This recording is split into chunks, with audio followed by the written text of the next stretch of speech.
Hello guys, welcome back to நம்ம channel. இந்த வீடியோவில் நம்ம என்ன பார்க்க போகிறோம்னா, நமக்கு நம்ம ஒரு கூட்டி சப்ஸ்கிரைபர் ஒரு கிஃப்ட் அனுப்பியிருக்காரு. என்ன கிஃப்ட்னு எனக்கே தெரில, ஆனால் அனுப்பியிருந்தாரு. மெயில் பாக்ஸில் இருந்துச்சு. அதை கொண்டு போய் ஓப்பன் பண்ணி நம்ம பார்ப்போம்.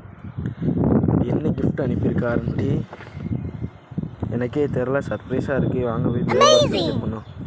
ஆமாம், அனுப்பியிருக்காரு. ஐடி பேரை பாருங்கள். பக்கன்ட்டு என்னங்க ஐடி பேர்? இந்த மாதிரி எதுவும் குருட்டு ஐடி பேர் வச்சுருக்கவங்க உங்கள் சப்ஸ்கிரைபர் இருந்தால் கமெண்டில் வச்சுடுங்க. கட்டணம் அனுப்பியிருக்காரு. கட்டணன்ட்டு இல்லை, அவங்க எக்கட் பண்ணி கையில் வச்சு பார்க்கல எப்படி இருக்குன்ட்டு. வெப்பன்ஸ் ரெபிட் எப்படியும் மெயிலில் தான் இருக்கும். உள்ள போயாச்சு. நான் அனுப்பியிருக்காரு. இது எப்படி வந்துச்சுன்னு எனக்கே தெரில. கிடக்கு 5 நாள். நானே இன்றைக்கி தான் பார்க்கேன். சரி வாங்க நம்ம அப்படி. இந்த கட்டையே சூப்பராக இருக்குங்க. இந்த கட்டணம் எத்தனை டைமண்ட் இருந்துச்சுன்னு தெரில. மறக்காமல் நம்ம சேனலை சப்ஸ்கிரைப் பண்ணிட்டு பெல் ஐக்கானில் ஆளில் போடுங்க. Thank you subscriber. பாய்.